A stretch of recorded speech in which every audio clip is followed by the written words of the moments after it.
안녕하세요. 저는 30대 중반의 박미자라고 해요. 흔히들 눈물 버튼이라고 하는 게 있잖아요. 여러분들도 그런 게 있으신가요? 어쩌면 가장 흔하고 보편적인 눈물 버튼이 엄마가 아닐까 싶은데요. 제게도 엄마는 그렇답니다. 다 그렇겠지만 제게 유난히 애틋한 엄마. 게다가 결혼을 하고 나면 친정엄마가 되잖아요. 그냥 엄마일 때보다 몇 배는 더 애틋해지는 것 같더라고요. 세상 모두가 알아주고 이해해 줄 것 같은 그 감정을 누구보다 제 편이 되어 주어야 할 사람이 몰라준다면 여러분은 어떻게 하실 건가요? 앞서 제 이름을 말씀드렸었는데요. 제 나이 또래의 미자라는 이름은 그리 흔한 이름이 아니잖아요. 저희 엄마 세대보다도 윗세대에서나 볼 수 있는 이름이었을 텐데 마흔도 안 된 제 이름이 미자가 된 데는 사연이 있답니다. 저희 외할머니에게 그 이름은 아주 특별했어요. 엄마가 5남매 중 막내인데 원래 엄마 밑으로 동생이 하나 더 태어날 예정이었는데 산 달을 얼마 안 두고 잘못됐다고 하더라고요. 외할머니는 태몽이나 배 모양을 보고 딸임을 확신했고 미자라는 이름까지 지어놓고 막둥이가 태어나기를 기다리다 그리 된 것이라 상심이 무척 크셨던 거예요.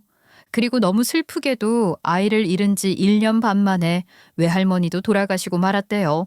그러니 저는 외할머니를 한 번도 뵌 적이 없지만 늘 엄마가 들려주는 외할머니의 이야기를 듣고 자랐어요. 어릴 땐 이름 때문에 놀림을 받기도 했는데 그래도 괜찮았어요. 그 이름의 의미를 저는 아니까요. 그렇게 저는 철이 들기도 전부터 엄마를 통해 외할머니를 알았고 엄마에 대한 사랑을 어렴풋하게나마 알아가기 시작했던 것 같아요. 게다가 제가 엄마에게 더 애틋한 감정을 가질 수밖에 없었던 건 저희 아빠가 일찍 돌아가셨기 때문입니다. 제가 초등학교 4학년이 되던 겨울, 아빠는 뇌출혈로 급작스럽게 돌아가셨어요. 중학교 선생님이셨던 아빠는 자상하고 손재주가 좋은 분이셨거든요. 아빠가 나무로 만들어준 연필꽂이와 작은 인형장은 아직도 제게 제일 소중한 보물 같은 거랍니다. 아빠는 엄마에게도 무척이나 좋은 남편이셨으니 그런 아빠의 빈자리가 얼마나 컸겠어요. 엄마와 저는 그렇게 아빠를 추억하며 서로 더 의지하며 살았던 것 같아요. 엄마는 급식 영양사셨는데 일과 살림을 동시에 너무나도 잘 해내셨던 분이죠. 그런 엄마는 어린 제 눈에는 히어로물에 나오는 초능력자 같아 보이기도 했어요. 그런 줄로만 알았는데 아빠가 돌아가시고 나니 언뜻 비치는 엄마의 고단한 표정이 보이기 시작하더라고요. 미자야, 우리 여기보다 작은 집으로 이사 가야 해. 집이 좁아지면 미자 방을 따로 내줄 수가 없어서 엄마랑 같은 방에서 지내야 하거든. 미안해. 우리 미자 중학생 되면 엄마가 다시 미자 방 있는 집으로 옮겨줄게. 에이, 그게 뭐 어때서? 나는 엄마랑 한 방에서 지낼 수 있어서 더 좋은데? 잘 때도 엄마랑 같이 자는 거잖아. 아이고, 그렇게 말해줘서 고마워. 엄마가 더 힘이 나네. 엄마, 나 이제 애기 아니야. 나 초등학교 고학년 됐잖아. 걱정 마. 엄마가 일을 하고 계시긴 하셨지만 아무래도 아빠가 돌아가시면서 경제적으로도 영향이 있었을 테니 고민 끝에 엄마는 집을 줄여가기로 결정을 하셨고 그러면서 제 방이 없어지는 걸 제일 미안해 하셨어요. 그렇지만 전 정말 아무렇지도 않았고 불편한 것도 하나 없었어요. 오히려 엄마와 더 밀착된 일상을 보낼 수 있다는 게 좋기만 했던 걸요.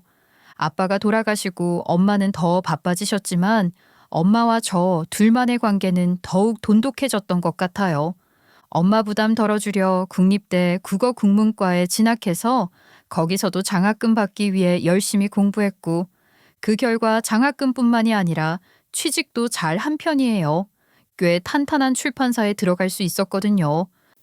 미자야, 꼭 당장 취직을 해야 하는 건 아닌데. 아니, 너 정말 출판사에 다니고 싶어? 너 네 글을 쓰고 싶었던 거 아니야? 원래 문예창작과에 가고 싶어 했었잖아. 국립대 가려고 포기했던 거 엄만 다 알아. 엄마 알고 있었어? 어떻게 알았지? 역시 엄만 모르는 게 없네. 근데 뭐 국문과에 잘 갔다 싶어. 다른 사람들 글 읽으면서 내 글이 더 쓰고 싶어지기도 하니까 그런 간절함도 좋잖아. 사실 엄마 말이 맞거든요. 중학교 때부터 막연히 문예창작과에 가고 싶었는데 제가 가려는 국립대에는 그 전공이 없었죠. 그렇지만 제 글 쓰는 걸 포기한 건 절대 아니었고 출판사에 입사한 것도 그런 뜻은 아니었어요. 직장 생활하면서 틈틈이 제 글도 쓰면서 그렇게 지내고 싶었어요. 전 원래 뭔가 그렇게 꽉 찬 하루를 보내는 것에 보람을 느끼고 만족하는 사람인 것 같아요. 그러다 보니 늘 남들보다 바쁘게 살았던 것 같기도 하네요. 하루 24시간이 부족한 듯한 일상을 보냈죠. 그런데 친구들은 다들 저보고 심심하게 산다고 하는 거예요. 아마 제가 연애도 안 하고 집에 틀어박혀 있으니 그랬나 봐요. 엄마, 은경이가 자꾸 소개팅을 하래. 아, 근데 나 귀찮아 죽겠어. 내가 집에만 있으니까 아무것도 안 하고 사는 줄 아나 봐. 나 나름 바쁜데. 아유, 은경이가 진짜 좋은 친구네. 엄마가 보기에도 그래. 아유, 회사 집, 회사 집. 무슨 재미로 사냐? 하는 게 당연하지. 소개팅도 하고 사람도 만나고. 엄마도 네가 그렇게 지내면 좋겠어. 아니, 뭐 연애를 안 해본 것도 아니고 학교 다닐 때 다 해봤지만 난 그냥 나 혼자 책 읽고 글 쓰고 그러는 게 훨씬 더 재밌던데? 아유, 그때는 어렸잖아. 그리고 그때랑 다른 사람을 만나는 거 아니야? 해보지도 않고 너 어떻게 알아? 친구 등살도 있었지만 엄마까지 그렇게 말씀하시니 저도 귀가 팔랑거리더라고요. 그렇게 나간 소개팅 자리에서 남편을 만나게 된 거예요. 남편은 변호사 사무실에서 사무장으로 일하는 사람이었는데 사람 대하고 말하는 게 일상이라 그런지 무척 사교적이고 활발한 성향이었어요. 언변도 아주 화려하고 말이에요. 처음에는 저랑 너무 다른 사람이라는 생각에 살짝 물러나게 되던데 저처럼 조용한 성향의 사람을 잘 이끌어주는 면이 있는 거예요. 저 같은 집순이는 원래 누군가 끄집어 내어주는 사람이 있어야 하는 거거든요. 질질 끌려 나와도 막상 나오면 또 잘 노니까요. 제 가장 친한 친구도 바로 그런 친구였는데 그 사람이 딱 그런 성향이었던 거죠. 주말에 뭐 하세요? 주말요? 뭐 일단 좀 쉬면서 집에서 책도 보고. 아, 이번 주에 새로 나온 신간 그거 제가 엄청 기다렸던 책이라 그 책 읽으면서 보낼 것 같아요. 주말 내내 책만 읽어요? 에이, 날씨가 이렇게 좋은데 그건 안 될 말이죠. 그러지 말고 저랑 데이트합시다. 드라이브 나가서 분위기 끝내주는 카페에 모셔갈 테니까 책 가져오셔서 거기서 같이 읽어요. 그럼 되잖아요. 뭔가 거절을 할 수 없게 만든다고 해야 할까요? 귀찮은데 싶으면서도 싫지는 않은데 그런 생각이 들게끔 애프터 신청을 하더라고요.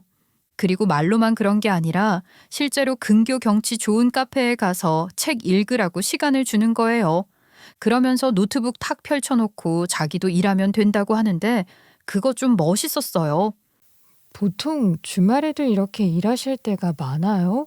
일이 많으신가 봐요. 아, 뭐 사실 제 자랑 좀 하자면 저희 로펌을 제가 거의 먹여 살린다고 해도 과언이 아니거든요. 한 번 오신 의뢰인은 제가 절대 안 놓치거든요. 그리고 또 다녀가신 분들의 지인의 지인. 뭐 그런 식으로 제 영업력이 장난 아니죠.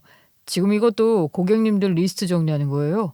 아주 사소한 것들까지도 다 이렇게 기록을 해두는 거예요. 자기 입으로 자기 자랑을 그렇게 하는 걸 재수 없다고 할 수도 있겠지만 저는 그럴 수 있다는 그 자신감이 괜찮아 보였어요.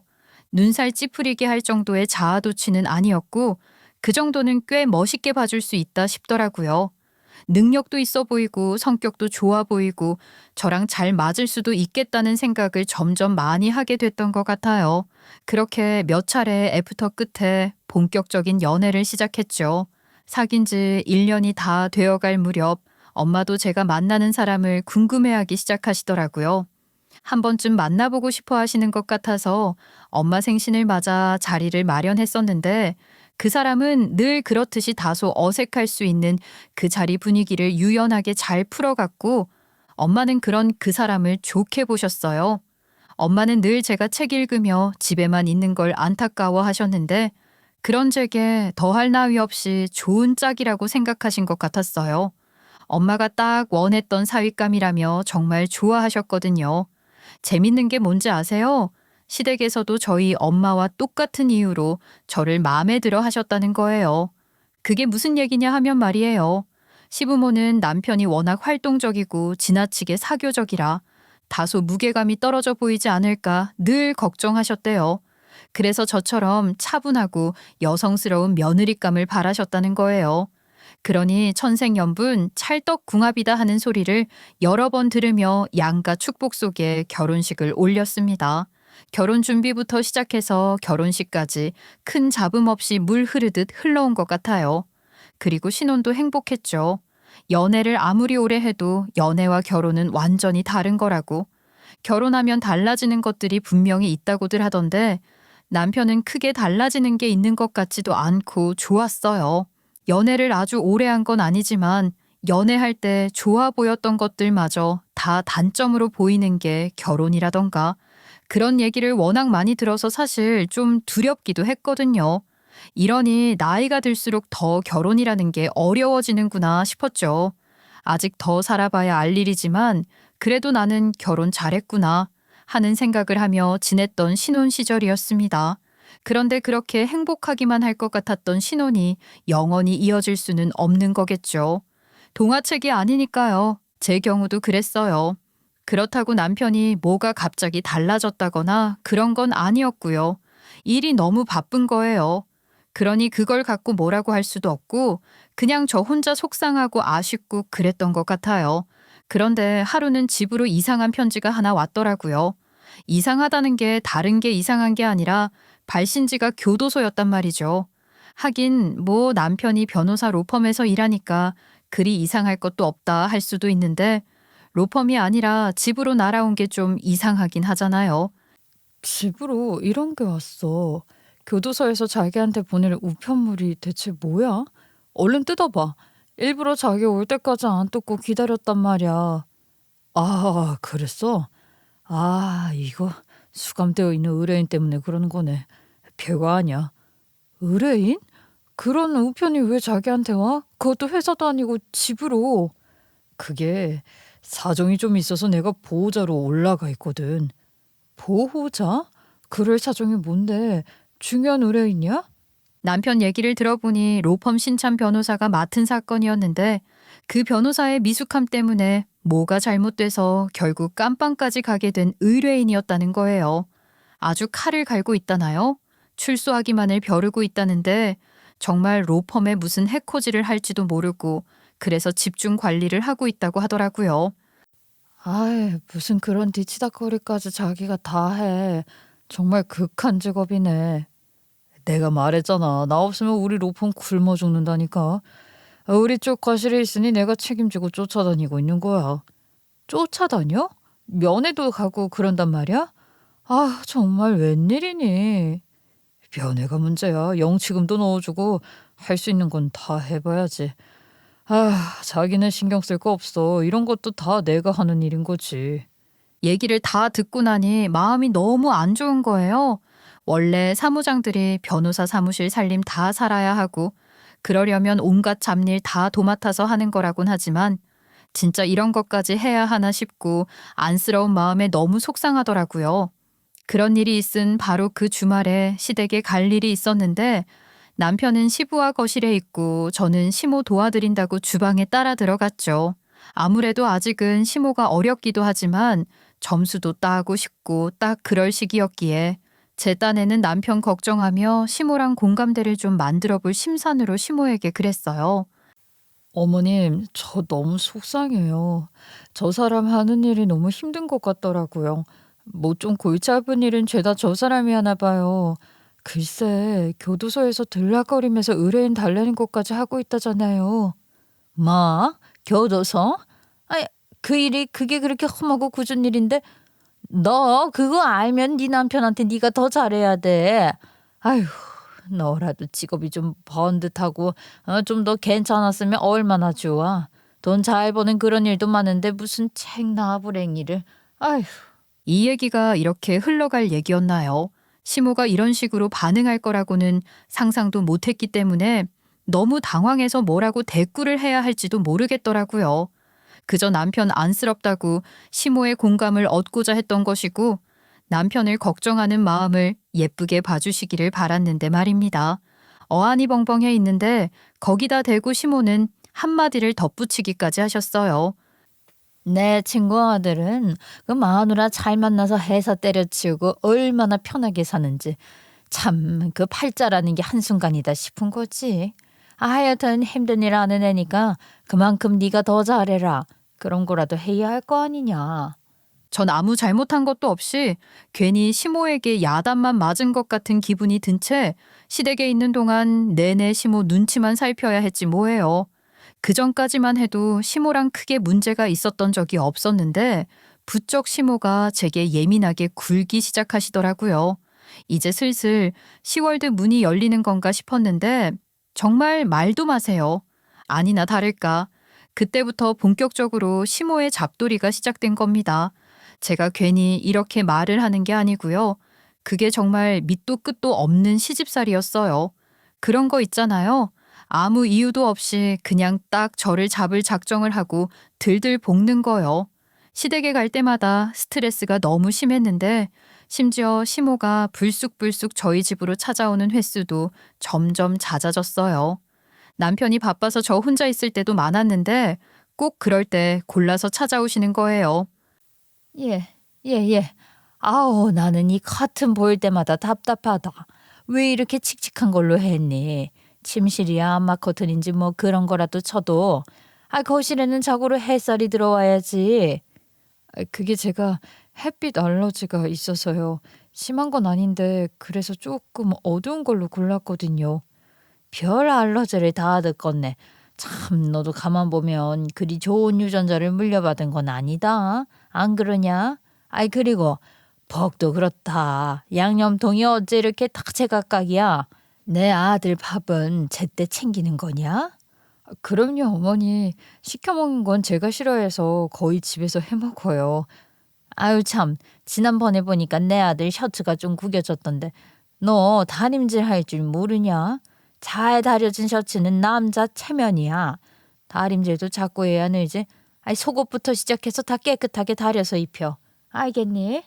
그렇게 저희 집에 오시면 현관부터 시작해서 거실, 주방, 욕실, 침실까지 싹 다 훑어보시면서 온갖 참견을 다 하시는데 무슨 속옷까지 다려 입히라고 하시는지 말입니다. 그리고 제가 집에서 살림만 하는 전업주부도 아니고 저도 일하는 맞벌이인데 남편 밥 챙기는 건 당연히 제 일인 것처럼 말씀하시는 것도 좀 그런 거예요. 반박하고 싶은 말이 차고 넘쳤지만 괜히 한마디 보탰다가 10마디 돌아오게 될까봐 그냥 한 귀로 듣고 한 귀로 흘리려고 했어요. 똥이 무서워서 피하는 거 아니다. 그런 심정으로 말이에요. 근데 정말 하다 무슨 소리까지 들었는지 아세요? 그리고 요새 보니까 내 아들 얼굴도 거칠하고 좀 마른 것 같던데 밤에 너무 안 재우는 거 아니냐? 네? 그게 무슨 요즘 일이 많아서 야근하는 날이 워낙 많아요. 내가 지금 그런 얘기하는 거야. 일이 많으면은 스트레스도 심할 텐데 그럴 때일수록 여자가 밤에 잘해야지. 남자 힘만 빼려고 하지 말고 네가 알아서 좀 만족을 시켜줄 줄도 알고 그러란 말이다. 넌 무슨 말인지 알아듣지? 네? 네, 예, 알겠습니다. 기가 막혀서 이게 지금 시모가 며느리한테 할 소리인가요? 친정엄마가 이런 얘기하셔도 전 정말 질색할 것 같은데요. 그때 생각하니까 지금도 심장이 쿵쾅거리고 한숨이 절로 나오는데 저런 소리 처음 들었을 땐 정말 머릿속이 하얘지면서 내가 지금 뭘 들은 건가 싶고 진짜 감당이 안 됐던 것 같아요. 이뿐만이 아니에요. 하여간 시시콜콜 다 말하기도 어려울 정도로 온갖 것들 지극히 사적인 부부 생활에까지 참견을 했으니 이건 정말 정상 아닌 거죠. 그렇게 하루하루 지내다 보니 피가 마르는 기분이었어요. 시모가 언제 들이닥칠지 몰라서 노심초사해야 했고 시댁 갈 일이 있으면 일주일 전부터 입맛이 다 떨어지더라고요. 그러니 실제로 살이 쭉쭉 빠지는데 왜? 우리가 다이어트는 평생 하는 거라고 하잖아요. 저도 그랬거든요. 별짓을 다 해서 빼려고 해도 안 빠지던 살이 심호 스트레스 때문에 쭉쭉 빠지는데 나중엔 겁이 다 날 정도로 빠지는 거예요. 어디 몸이 잘못된 건 아닌가 싶어서 병원 가서 검사까지 했다니까요. 회사에서는 다들 저 임신한 줄 알았다 그랬지 뭐예요. 그렇게 다들 알아볼 지경이었으니 우리 엄마가 그걸 못 알아보실 리가 없잖아요. 너 요즘 살이 왜 이렇게 빠져? 다이어트를 너무 심하게 하는 거 아니야? 아이, 너 이러다가 몸 상해. 그만 빼. 응? 아, 엄마, 그치? 그럴 거야. 그러려고. 너 혹시 무슨 일 있니? 무슨 고민 있어? 한서방이랑 싸웠어? 부부싸움 오래 끌면 안 된다. 아이, 그런 게 어딨어요. 그런 거 없어요. 이것 봐, 너 괜히 어디다 찔리면 엄마한테 존댓말 하잖아. 엄마는 못 속이니까 얼른 얘기해봐. 아, 무슨 일이야? 심각한 거야? 그러니까요. 귀신을 속이지 엄마를 어떻게 속이겠어요. 제가 아무 말 안 하면 엄마가 더 큰 오해를 하시고 더 많이 걱정하실 것 같아서 어쩔 수 없이 심호 때문에 힘든 걸 얘기했죠. 엄마 걱정하실까 봐 얘기 안 하고 있었던 건데 또 그렇게 엄마한테 하소연하듯 털어놓기 시작하니까 아주 얘기가 줄줄 나오는 거예요. 하긴 저도 많이 참았죠. 남편한테도 얘기 못하고 친구들한테도 별로 자세하게 얘기한 적 없었거든요. 한바탕 털어놓고 나니 제 속은 좀 후련해진 것 같기도 했는데 엄마 걱정은 그때부터 시작됐지 않겠어요? 어느 엄마가 딸이 시모한테 그런 걸 당하는 걸 좋아하겠어요? 당연히 예쁨 받고 잘 살기를 바라시는 거잖아요. 그 마음으로 시모가 좋아하는 음식도 해다 주시고 저희 엄마가 영양사잖아요. 그러니까 엄마가 제일 잘 하실 수 있는 방법으로 제가 시모에게 점수를 딸 수 있게 도와주시는 거예요. 그 마음이 어떤 마음인지 아니까 저도 마음이 그렇더라고요. 시모도 그 마음을 알아주시면 얼마나 좋을까 싶고 말이에요. 그러다 김장 시즌이 됐는데 저희 남편이 김치를 정말 좋아하거든요. 집에 늘 김치가 서너 종류씩은 있어요. 김치로 못 담가 먹는 음식이 없는 거 아시죠? 저희 남편은 정말 뭐든지 김치로 담가 먹는 걸 좋아하는 사람이에요. 그래도 최고는 배추김치 아니겠어요? 엄마도 그걸 너무 잘하시니까 저희 남편 준다고 특별히 좋은 배추를 보통 때보다 많이 주문했다고 하시더라고요. 제가 연차 쓸 수 있는 날 맞춰서 같이 하자고 했는데 손 없는 날 해야 한다며 엄마 혼자 하신다는 거예요. 가뜩이나 마음이 쓰였는데 그날 그 사고가 생긴 겁니다. 엄마가 혼자 사시는 집이 연립주택인데요. 함께 쓰는 거긴 해도 마당 있는 게 좋다 하면서 그 집에 들어가셨는데 욕실이랑 주방이 엄청 좁고 불편하긴 해요. 그러다 보니 배추 절일 곳이 마땅찮아서 마당에 절여놓고 그걸 갖고 엄마 집으로 들고 올라가려고 계단을 올라가시다가 발을 헛디디면서 굴러 떨어지신 겁니다. 그런데 운이 없게도 머리를 심하게 다치셨어요. 외상은 심하지 않았는데 그보다 무서운 게 의식이 없는 거잖아요. 뇌 손상이 의심된다는 소견과 함께 긴급 수술에 들어갔지만 경과가 좋지 않았어요. 겉으로 보기엔 정말 멀쩡하셨거든요. 자발적으로 호흡도 아무 문제 없이 하고 심장 박동도 그렇고 심지어 눈도 뜨고 있고 모든 게 다 정상인데 반응이 없는 거예요. 소위 식물인간이라고 하는 상태라고 하더군요. 그 말이 너무 무서워서 제 입으로 그 말을 하기가 싫을 정도였어요. 이런 상태가 얼마나 언제까지 지속될지 모른다는 게 제일 무서웠던 것 같습니다. 엄마 상태가 그렇게 심각했고 저 또한 정신이 아예 나가서 어찌할 바를 몰랐던 그때 전 그래도 남편이 제게 의지가 되고 위로가 되어줄 줄 알았어요. 그런데 웬걸요. 참, 장모님도 요즘 누가 김장을 그렇게 많이 담는다고 사다 먹으면 그만인걸. 뭐하러 배추를 그렇게나 많이 주문하셔가지고 이 사다를 만드셨나 몰라. 아, 옆에서 자기가 좀 말리지 그랬어. 뭐라고? 말을 그렇게밖에 못해? 우리 엄마가 그 김장 왜 그렇게 많이 담그려고 했는지 몰라서 그래? 아니, 김치라면 환장하는 사위 먹이려고 그래서 그렇게 하신 거야. 근데 뭐라고? 아니, 너는 왜 엄한 내 아들한테 화풀이를 하고 그러니? 너희 엄마 저렇게 된 게 내 아들 탓도 아니고 말이야.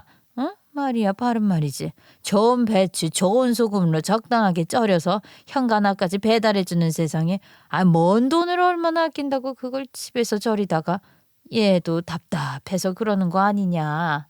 정말 피가 거꾸로 솟는 것 같더라고요.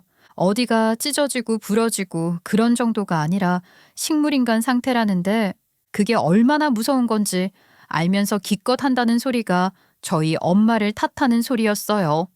이게 말이나 되나요? 만약 시모가 그렇게 됐는데 제가 남편에게 그렇게 말했다면 저희 엄마는 저를 호되게 나무라셨을 거예요. 그런데 시모는 그런 남편보다 한술 더 떠서 둘이 아주 신이라도 난 듯 쓸데없이 일을 벌이다 그렇게 된 거라고 하니 저도 도저히 그냥 듣고만 있지는 못하죠. 가뜩이나 엄마 때문에 속상해 죽겠는데 어떻게 그렇게밖에 못하냐고요. 어머니도 정말 너무하시네요. 아무리 그래도 저희 엄마 지금 식물인간 상태라는데 어떻게 그런 말밖에 못하세요? 사위 먹이겠다고 정성 들여 배추 절인 저희 엄마 탓을 하시는 게 그게 진짜 할 소리예요? 입장 바꿔서 어머니 지난번에 탈나셨을 때 제가 그러기에 기름진 거 너무 많이 드시지 말라고 했잖아요. 그럼 기분이 어떠시겠어요? 하물며 지금 저희 엄마 어떤 상태인지 몰라서 이러시냐고요. 너무 화가 나서 한바탕 쏘아붙였더니 시모도 남편도 더 이상 별말은 안 하던데 시모한테 한 소리 한다고 해서 제 맘에 위안이 생기는 것도 아니고 엄마 상태가 나아지는 건 더더욱 아니잖아요. 남편이 있으면 뭐 합니까? 어디 의지할 곳 하나 없이 제 속은 매일 시커멓게 타들어가는 것 같았습니다. 병원에서도 뚜렷하게 뭐라고 말을 못하는 거예요. 그게 제일 겁이 나더라고요. 그러다 어느 날 갑자기 엄마가 잘못될 수도 있다는 생각을 하니까 일이고 뭐고 아무것도 생각할 수가 없었어요. 처음에 엄마가 쓰러지시고 수술 받으셨을 땐 병가를 내고 엄마 곁을 지켰고 남은 연차 다 당겼었지만 더 이상 끌었을 휴가도 없어서 복직을 해야 했거든요. 근데 엄마를 혼자 둘 생각을 하니까 도저히 그렇게 못하겠더라고요. 발길이 안 떨어지는 거죠. 물론 엄마는 아직 병원에 입원을 한 상태였으니 병동 전체에서 자체적으로 병실마다 배정하는 간병인 시스템이 있었지만 어쩐지 마음이 놓이지 않았어요. 제가 없을 때 무슨 일이라도 생기면 어떡해요? 아시잖아요. 우리 엄마랑 저는 오랫동안 단둘이 살면서 특별히 더 애틋하고 각별하다는 걸 말이에요. 아빠 돌아가시고 바로 이사했던 그 좁은 집에서 살 때 생각이 많이 났어요. 현관에 들어서자마자 바로 주방이 있고 좁은 거실에 더 좁은 욕실, 그리고 딱 하나 있는 방에서 엄마랑 저랑 둘이 같은 이불 덮고 자던 그때가 그렇게 떠오르더라고요. 그때 제가 아프면 엄마가 밤새 물수건 바꿔가며 제 이마를 닦아주셨고 죽도 먹여주셨고 그러시던 게 계속해서 생각나서 더 엄마 곁을 떠날 수가 없었던 것 같아요. 저 역시 엄마가 그랬던 것처럼 엄마 곁을 지키고 싶었으니까요. 결국 저는 결심을 할 수밖에 없었습니다.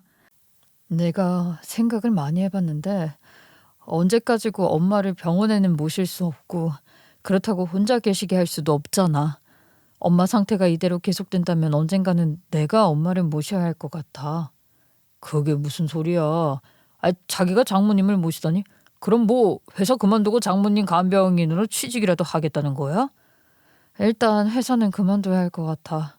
그리고 그렇게 되면 엄마 집을 정리하고 우리 집으로 모셔야지. 그러고 싶어. 사실 저는 남편에게 그렇게 상의를 하면서 그때까지만 해도 당연히 남편도 그러라고 할 줄 알았어요. 물론 엄마 사고 당하셨을 때 말 같지도 않은 소리를 해서 기가 막히게 하긴 했지만 그래도 장모가 저 지경인데 자식 된 도리는 해야 한다고 생각할 줄 알았죠. 그 정도 상식은 있는 사람이라고 생각했습니다. 그런데 너무나도 뜻밖의 반응을 보이는 거예요. 그게 무슨 소리야. 우리 집으로 모시다니. 지금 제정신을 하는 소리야? 언제 깨어날지도 모르는 장모를 우리 집에 모셔? 그럼 어떡해. 어쩔 수 없잖아. 자식이라고는 나 하나인데 내가 모셔야지. 엄마 혼자 계시게 할 수는 없어. 집안에 아픈 사람 하나 있으면 그게 얼마나 괴로운 건지 몰라서 그래? 그 한 사람 때문에 온 가족이 고생해야겠냐고. 말 같지도 않은 소리 하지도 마. 어떻게 그렇게 말을 해? 어머님이 편찮으셔도 그렇게 말할 거야? 아, 내 말은 장모님 언제까지 저렇게 누워 계실지도 모르는데 자식들이라도 정신 바짝 차리고 무너지지 말아야지. 긴 병 끝에 효자 없다는 말이 괜히 있는 줄 알아? 그렇게 되지 말자고 하는 소리 아니니? 남편은 너무나도 단호하고 싸늘한 말투로 결사반대를 하고 나섰고 그런 남편에게 제가 흥분해서 소리를 지르니 남편은 그제야 조금 누그러진 말투로 위로랍시고 한다는 소리가 우리 살던 대로 살면서 우리 할 일 잘 해내는 게 자식된 돌이 지킬 수 있는 길이라는 식으로 말하더라고요.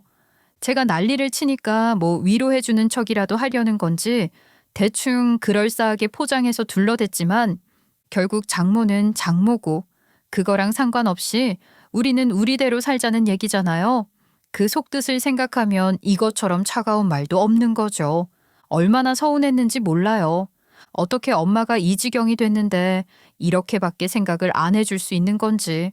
저도 감정이 격해져서 부부싸움을 크게 했습니다. 아마 결혼하고 처음으로 남편과 크게 싸운 날이었던 것 같아요. 남편은 그 길로 집을 나가 전화도 안 받고 새벽까지 안 들어오더군요. 아침이 다 되어서야 들어왔는데 그걸 보고 아무 말도 안 할 수는 없잖아요. 아무리 그래도 연락도 없이 외박을 해? 핸드폰은 왜 꺼놨어? 아이, 쓸데없는 잔소리 할 생각하지 마. 일하고 온 거니까. 내가 그놈의 교도소 아주 그 면회라면 정말 지긋지긋하다. 교도소 들렀다가 하도 진이 빠져서 운전할 힘도 없길래 근처 모텔에서 자고 옷 갈아입으러 온 거야. 아, 내가 얼마나 힘들게 돈 버는지 알기나 하냐고. 알 리가 없지. 그러니 우리 집에다 장모 모셔서 간병한다는 소리나 하는 거 아니야? 남편이 그런 식으로 나오면 다시 또 싸움밖에 더 하겠어요? 밤새 잠도 거의 못 잔 상태여서 싸울 힘도 없고 잔소리할 힘도 없었어요. 그리고 전 또 바로 엄마가 계시는 병원으로 가야 했으니까요. 남편은 정말 옷만 갈아입고 출근했고 저도 엄마한테 가려고 챙길 것들 챙기는데 갑자기 시모가 들이닥친 거예요. 들어오자마자 아주 대자로 드러누우면서 그러시더군요. 너희 엄마 여기 모셔오겠다고 했냐? 아, 너 대체 어떻게 되네야? 그게 가당키나 해? 절대 안 된다. 아유, 나는 그 꼴 못 봐. 절대 못 봐. 어머니, 저 지금 병원 가봐야 해요. 그리고 그 문제는 저희 부부가 좀 더 얘기를 해볼게요. 아니, 무슨 얘기를 더 해? 해보나 마나 안 되는 건 안 되는 일이야. 남편이란 인간 일 때문에 바빴다더니 고세 시모한테까지 미주알 고주알 다 일러 바친 모양이더라고요. 남편한테 실망한 것만 해도 감당이 안 되는데 시모까지 와서 그러니 전 정말 힘도 하나도 없고 만사 다 귀찮기만 했어요. 그래서 남편에게 문자로 엄마 병실에서 며칠 지내겠다고 해버렸죠. 남편과 한 공간에 있다가는 또 싸울 것이 분명했으니 각자 시간이 필요하다고 생각했거든요.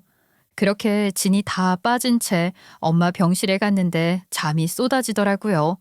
그래서 잠깐 쪽잠이 들었는데 엄마가 꿈에 나타나서 그러시는 거예요. 미자야, 힘들면 그냥 도장 찍어. 이혼해. 왜 그런 거 아시죠? 꿈에서도 내가 꿈을 꾸고 있다는 걸 아는 거요. 그 꿈이 딱 그랬어요. 그러고 깼는데 깨고 나서도 그 꿈이 너무 생생한 거예요. 저도 모르게 발을 차며 벌떡 일어나기까지 했지 뭐예요. 그리고는 설마 싶은 마음에 황급히 엄마를 살폈는데 엄마는 여전히 아무런 반응 없이 누워만 계셨어요. 아직 잠에서 덜 깼나 보다 하며 두 손으로 뺨을 감싸고 정신 차리자 하는데 그때 남편이 잔뜩 화가 나서 병원으로 쫓아온 겁니다. 엄마는 그때까지 아직 대학병원에 입원해 계셨어요.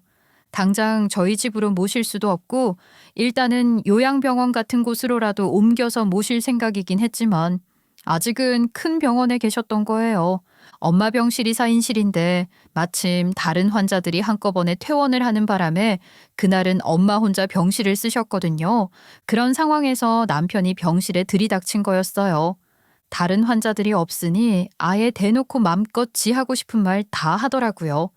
제가 손이 떨려서 그 인간이 했던 말은 다시 떠올리기도 싫고 옮기기도 싫어요. 엄마가 아무리 저렇게 누워만 계신다고 해도 그렇지. 엄마가 바로 옆에 있는데 어떻게 그런 말을 해? 어차피 장모는 숨만 쉬고 있는 거 아니야. 아, 뭐 내 말 알아듣기나 해? 산송장이나 다름없는 거 아니냐고. 아, 무슨 상관이야. 뭐? 지금 말 다 했어? 이런 식으로 감정 싸움 하기 싫어서 내가 며칠 여기 있겠다고 한 거 아니야. 근데 왜 여기까지 와서 그딴 소리를 해? 그렇게 네 멋대로 할 것 같으면 그냥 이혼 도장 쨌고 그렇게 애틋한 네 애미랑 평생 둘이 살면 되겠네. 안 그래? 뭐? 네 애미? 너 지금 말 다 했어? 나 더 이상은 못 참아. 그래, 오늘 아주 끝장을 보자. 이렇게 될 걸 알고 엄마가 꿈에 나타나서 그런 말을 하신 건지 정말 이런 걸 예지몽이라고 해야 하나요? 온몸에 소름이 돋더라고요. 그러면서 온몸의 피가 머리끝으로 몰리는 것 같고 도저히 참을 수가 없어서 달려들어 아주 멱살잡이까지 했지 뭡니까? 그렇게 난리를 치다가 남편을 내쫓고도 분이 안 풀려서 보호자 침대를 꺼내 좀 누우려고 했는데 침대 밑에 웬 처음 보는 폴더폰이 있는 겁니다. 제가 그 낯선 폴더폰에서 뭘 알아냈는지 아세요? 정말 기가 막혀서 눈으로 보고도 믿지 못할 것들이 거기 숨겨져 있더군요. 그런 핵폭탄을 어쩌다 흘리고 갔는지 말이에요. 그 옛날 구형 폴더폰을 세컨폰으로 쓰는 사람들 중 10중 8구는 분명 무슨 구린 짓거리를 하는 것인지 처음엔 남편이 흘리고 간 거라는 생각도 못했어요. 그저 웬 오래된 폴더폰이냐 하고 아무 생각 없이 열었는데 잠금도 안 되어 있길래 누구 건지 알 수 있는 정보가 있나 하고 좀 들여다봤어요. 근데 그게 남편이란 놈 불륜질의 도구였더라고요. 그런데 말이에요. 그 불륜이라는 게 정말 기가 막혀서 무슨 말을 어떻게 해야 할지 모르겠네요. 어디서부터 시작할까요? 먼저 남편이란 놈의 불륜 상대는 남편과 아주 오랫동안 연애를 했던 옛 연인이었어요. 그리고 그 옛 연인의 정체란 남편이 특별히 관리해야 한다고 했던 그 의뢰인 말입니다. 교도소에 수감 중이라던 그 의뢰인이었던 거예요. 그러니까 남편의 전 연인이자 남편이 다니는 로펌의 의뢰인으로 왔다가 현재 감옥살이를 하고 있는 사람이 남편의 불륜 상대라고요. 정말 기절할 일 아닌가요? 처음부터 의도적이었던 건 아닌 것 같고 어쩌다 우연히 남편이 근무하는 로펌에 찾아왔다가 다시 눈이 맞은 것 같긴 하던데 하여간 그렇게 다시 만난 후로 쭉 불륜 관계를 이어왔고 교도소에 수감된 이후로는 남편이 일주일에 두세 번씩 꼬박꼬박 면회를 다니면서 아주 눈물겨운 옥중연애를 했더군요. 그 폴더폰에는 그 여자가 감옥에 들어가기 직전까지의 대화 내용이 담겨 있었고 그것만으로도 제가 알아야 할 것들은 이미 다 알 수 있었죠. 중간에 그 둘 내용을 보니 그 둘이 다시 만난 걸 시모가 알게 돼서 난리를 치고 그랬던 것 같더라고요. 남편이 그 여자한테 엄마한테 들켜서 조심해야 한다는 둥 그런 얘기를 하고 있었으니까요. 그러니까 시모도 이미 다 알고 있었다는 거죠. 남편이란 놈은 꼴도 보기 싫어서 시모를 먼저 찾아갔습니다. 어머니, 어떻게 이러실 수가 있어요? 그 인간 바람 피우고 돌아다니는 거 어머님은 벌써 한참 전부터 아셨던데 그걸 그냥 보고만 계셨어요? 아니, 네가 그걸 어떻게... 설마 그놈이 너한테 다 말하든? 이놈이 이게 정말 제정신이 아닌 게지. 돌아버린 게 아니고서야.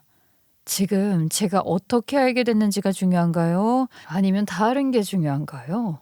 그 인간 이딴 짓이나 하고 돌아다니는 주제에 저한테 이혼하자고 찾아왔더군요.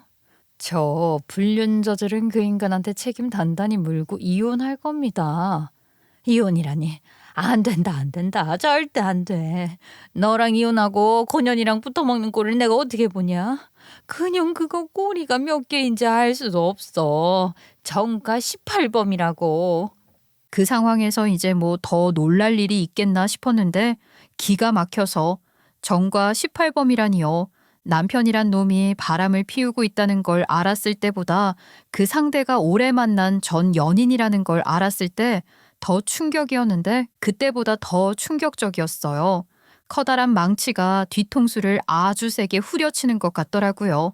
정과 18범. 그런 건 드라마 아니 만화책 같은 데서나 나오는 건 줄 알았습니다. 전과 18범이라고요? 아니 대체 어떻게 어쩌다 말도 마라. 곤영 그거 완전히 사기꾼의 도둑년이야. 그것들 연애할 때도 사기, 절도, 그딴 걸로 감옥 들락날락하면서 내 아들 간이며 쓸개며 다 빼먹으려고 한 년. 내가 그것들 떼어놓으려고 얼마나 쫓아다니는지 알아? 시몬은 완전히 이성을 잃은 것처럼 보였어요. 하긴 뭐 저라도 그럴 것 같긴 하더라고요. 정과 18범이라는 게 말이나 됩니까? 뭐 억울한 일을 당해서 감옥살이 할 수도 있다고 쳐요. 아니 누구나 다 잘못을 저지르고 사는 거니까 죄를 지어서 감옥에 갈 수도 있다고 합시다. 그럴 수 있죠. 그렇지만 18범이라는 건 어떻게도 설명이 안 되는 거잖아요. 그 정도면 사기꾼의 도둑년이 맞는 거죠. 시몬은 흥분해서 제가 묻지도 않은 얘기들을 늘어놓기 시작하는데 그야말로 점입가경 갈수록 태산인 겁니다. 아유, 그 징글징글한 년. 그냥 그게 얼마나 독한지 알아? 내가 그렇게 떼어놓으려고 했는데 기어이 애까지 가져서는 결국 내가 그냥 그거 재워서 억지로 끌고 가서 수술까지 시켰다. 예? 뭐라고요? 어머, 뭐라 할 말이 없네요. 혼자 듣기 아깝다고요. 아이, 그런 과거까지 있는 인간이 그런 거 다 감쪽같이 속이고 나랑 결혼을 했다는 거 아니에요, 그럼? 사기 결혼이랑 뭐가 달라요, 이게? 아니, 얘 그게 아니라 아가, 며느라가야. 내가 너를 이만큼 믿는다는 거 아니냐. 내가 너를 믿고 한 얘기야. 내가 네 편이다. 그러니까 나를 믿고 내 아들 그 미친놈 딱 한 번만 용서해다오. 내 그놈 다시는 그냥 못 만나게 해주마. 정가 18범인 걸 빤히 다 알면서도 그 여자 들어가 있는 교도소 면회 다니고 영치금까지 넣어준 아들을 어떻게 말리시려고요? 그 여자 출소하면 바로 살림 차릴 작정이던데요. 그러려고 저한테 이혼하자고 한 거예요. 시모는 아주 뒷목을 잡고 넘어가기 직전이던데 제가 시모 걱정할 입장이 아니잖아요. 제게 필요한 정보 얻었으니 바로 나와서 이혼 소송 준비했죠. 남편이 로펌 사무장이었던 덕분에 저도 주워들은 것들이 좀 있어서 말이에요. 유능하면서도 합리적인 수임료를 받는다는 이혼 전문 변호사를 찾아갔답니다. 변호사가 하는 말이 이혼 소송이라는 게 원래 기간도 기간이지만 진흙탕으로 가기 시작하면 사람 정말 지치게 하는 거라면서 일단 무조건 유리한 입장을 선점해야 한다는 거예요. 그럼요. 그게 바로 제가 원하는 거 아니겠어요? 그래서 저는 남편이 근무 중인 로펌에 제일 먼저 남편의 불륜에 대해 폭로했습니다. 다른 곳도 아니고 법을 다루는 로펌인데 그런 꼴을 가만두겠어요? 단순히 불륜이 문제가 아니라 의뢰인이었다는 걸 핑계로 영업을 위장해 그렇게 교도소 면회를 다녔던 거잖아요. 이건 명백한 근무 태만이죠. 회사가 그렇게 웃음나 우롱이고 기만 아니냐고요. 제가 회사 입장이어도 너무 화날 것 같은데요. 당연히 그런 부분들 모두 문제가 되어 회사 내부 윤리위원회가 열린다 어쩐다 하더니 결국 해고 조치가 됐다고 하더라고요. 어떻게 이럴 수가 있어? 기어이 실직자를 만들어? 내가 당하고만 있을 것 같아? 이혼 절대 못 해주니까 어디 마음대로 해봐라. 왜 이래? 이혼 소리 먼저 꺼낸 게 누군데? 회사 잘린 화풀이를 왜 이런 식으로 하는 거냐고. 내가 너 바람 피우라고 등 떠밀었니? 아이, 몰라. 나도 너 원하는 대로 다 해줄 수는 없으니까 그렇게 하라. 아이, 어디 한번 해보자고. 정말 어이없지 않나요? 무슨 초딩도 아니고 가짜나서 정말 그래 뭐 좋다 이겁니다. 어차피 소송까지 갈 각오도 하고 있었는데 가는 거죠. 최소 반년은 걸린다고 하고 재수 없으면 1년도 더 걸린다는 그놈의 이혼 소송. 저도 그 판에 들어가게 된 겁니다. 근데 정말 웃긴 게 뭔지 아세요? 이혼 소송이 진행 중인 상황에서 남편 상간녀, 그 정과 18범 사기꾼 도둑년이 출소를 한 거예요. 그러고 나니 둘이 보란 듯이 살림까지 차렸다는 겁니다. 그걸 또 제가 어떻게 알았냐. 친절한 시모가 저를 찾아와서는 그 두 것들이 살림을 차렸다며 가서 그년 머리끄덩이라도 잡고 남편을 데려오자는 거예요. 시모는 저희가 이혼 소송 중임에도 불구하고 아직도 뭔가 가능성이 있다고 생각하는 건지 그 여자는 절대 안 되겠으니까 지푸라기라도 잡는 심정으로 그러는 건지 정말 알다가도 모를 일입니다. 어쨌든 시모 덕에 그것들이 아예 살림까지 차려 살고 있다는 걸 알게 됐는데 그게 저한테는 오히려 호재가 되는 거 아니겠어요? 아직 이혼 성립이 되지 않고 소송이 진행 중이었는데 그러니까 아직까지는 혼인 관계가 유지되고 있는 상황에서 대놓고 살림까지 차렸다? 그렇게까지 됐는데 이혼 소송이고 뭐고 더 이상 질질 끌 것도 없는 거죠. 그 덕분에 이혼 소송이 훨씬 빨리 진행됐고 결국 저는 남편놈 유책 인정받아 유리한 조건으로 이혼할 수 있었습니다. 상간녀 소송도 당연히 했죠. 위자료 받아야 하지 않겠어요? 당연히 그 소송에서도 제가 이겼고 이제 저는 양쪽에서 모두 위자료를 받을 수 있게 됐어요. 이혼 소송 마무리되는 날 시모가 저한테 그러더라고요. 기어이 이렇게 되고 말다니. 아이고, 그러게 내가 내 아들 좀 잘 챙기라고 너한테 신신당부하지 않았니? 아니, 내가 다 큰 뜻이 있어서 너 잘 되라고 그런 건데 내 말 좀 잘 듣지 그랬어. 이것 보세요. 아니, 그쪽 아들이 바람 피우고 돌아다니는 걸 알면서 왜 며느리 잡돌이를 해요? 며느리한테 잘해주면서 그쪽 아들을 잡았어도 시원찮을 판에. 그러니까 시모 딴에는 정과 18범이랑 다시 붙어 놀아나고 있는 자기 아들 때문에 속이 썩고 있는 와중에 저더러 자기 아들 좀 다 잡으라고 그랬다는 건데 정말 웃음밖에 안 나오네요. 어쩐지 시모가 갑자기 예민해진 게 이상하다 싶었지 말입니다. 그렇게 잡돌이를 했던 게 저를 괴롭히려고 한 게 아니었다니 어이가 없어요. 시모도 어떻게 그 머리가 안 돌아가는지 그 상황에서 누구 편을 들고 어떻게 해야 하는지 그 판단이 안 섰다는 게 바보 같다 싶네요. 어쨌거나 모든 게 저한테는 다행스러운 일이다 싶습니다. 전 남편 놈 회사에 폭로하랴 이혼 소송에 상간녀 소송까지 정말이지 폭풍처럼 몰아친 지난 몇 달이었어요. 그동안 엄마는 대학병원에서 퇴원하셨는데요. 제가 여기저기 바쁘게 쫓아다녀야 하는 상황이라 엄마를 계속해서 돌볼 수가 없었으니 일단은 요양병원으로 모셨어요. 대학병원에서는 퇴원했지만 그래도 아직은 의료진이 있는 요양병원에 모시는 게 좋겠다는 소견도 있었으니 그렇게 한 거죠. 처음엔 제가 있는데 엄마를 요양병원에 모신다는 게 어쩐지 불효를 저지르는 것 같았거든요. 제가 아직 요양병원에 대한 인식이 많이 부족했던 모양입니다. 알고 보니 요양병원이 장점이 많더라고요. 대학병원만큼은 아니지만 의료진이 매일 엄마 상태를 체크하고 필요할 때 언제든지 긴밀한 대처가 된다는 점도 든든했고요.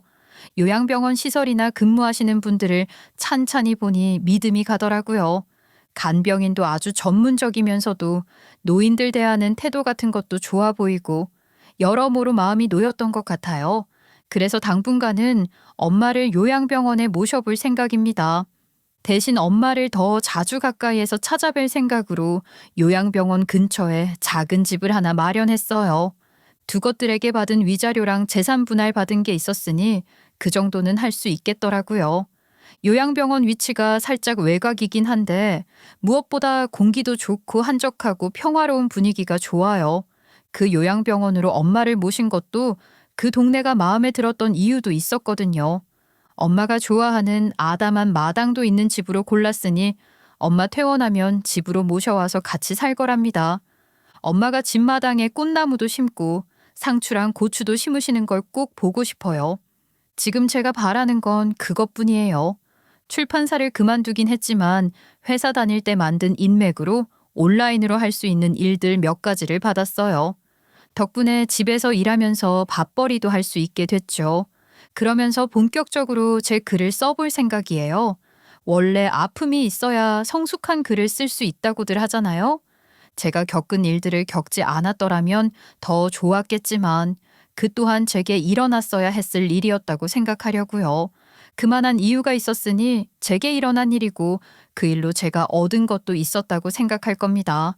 모든 것이 다 제자리를 찾은 것 같은 평화로운 나날들을 보내고 있었는데 어느 날 전시모가 저를 찾아온 거예요. 대체 거기까지 어떻게 알고 찾아온 건지 정말 전혀 반갑지 않은 손님이라 표정 관리도 안 되고 말도 곱게 안 나가더라고요. 여기는 또 어떻게 알고 오신 거예요? 아이, 누가 반가워한다고 이러시는 건지 정말. 아, 무슨 일로 오셨는데요? 내가 정말 어디 하소연할 것도 없고 곧 죽을 것 같아서 동네방네 수소문해서 널 찾았지 뭐냐. 그놈의 자식 그거 회사 잘리면서 손해배상 해줘야 할 것도 있었지. 너한테 위자료도 줬지. 살림 차린다고 대출도 있는 대로 받아놓고 그 와중에 그 도둑년 그게 내 아들 있는 거 없는 거 다 빼먹고 있지 뭐냐. 내 아들 이제 뼈밖에 안 남았어. 신용불량자란다. 아이고. 그래서요? 그게 대체 저랑 무슨 상관이라고 여기까지 와서 그런 얘기를 하시는 건지 정말 모르겠네요. 저랑은 아무 상관도 없고 알고 싶지도 않아요. 거거 바보 같은 놈이 그년 등살에 막노동까지 나가고 있다는 거 아니냐. 내가 정말로 그 꼴은 못 본다. 게다가 그년이 이젠 대놓고 내 돈까지 노리고 있어. 내 아들 쥐잡듯이 잡아서 돈 해오라고 하는 모양인데. 예, 나 좀 살려다오. 그래도 살맛 떼고 살던 부부 아니냐. 부부. 규정을 생각해서라도 네가 다시 한번. 저기요. 나 정말 기가 막혀서 더 들어줄 수가 없네. 그쪽이 피가 마르거나 말거나 그걸 내가 왜 상관하냐고요. 내가 다시 한번 뭘 어떻게 하냐고요. 말도 안 되는 소리 하지 마시고 돌아가세요. 또 이렇게 찾아오면 정말 가만히 안 있습니다. 또 법정에서 보고 싶으면 그렇게 하시고요. 정말 웃기잖아요. 정말이지 그 모자라면 이제 아주 치가 떨려요. 그렇게까지 해서 쫓아냈으니 다시 찾아오는 일은 없겠죠. 전 정말 조용하고 평화롭게 살고 싶답니다. 그리고 무엇보다 제가 좀 바빠요. 그 사람들 때문에 더 이상 제 소중한 시간을 쓰고 싶지 않네요. 저 사실 등단 준비를 하고 있거든요. 신춘문예를 생각하고 있긴 한데 공모전 공고 올라오는 것들도 꼼꼼하게 보고 있답니다. 엄마가 회복하는 것, 그리고 앞으로의 제 인생만 생각하기도 바빠요. 전 남편놈이나 전시모가 제 인생에 들어오기 전보다 훨씬 더 깊고 넓어진 마음으로 하루하루를 충만하게 살아보려고요. 여러분, 제가 그렇게 살아갈 수 있게 응원해 주세요. 저희 엄마를 위해서도 좋은 마음 보태주시면 정말 감사할 것 같아요. 이 모든 마음이 엄마에게 닿아서 깨어나신다면 얼마나 좋을까요? 여러분들도 간절하게 바라는 일들 이뤄가며 행복하게 지내시길 바라며 제 이야기는 이렇게 끝맺으려고 합니다. 끝까지 들어주셔서 정말 감사합니다.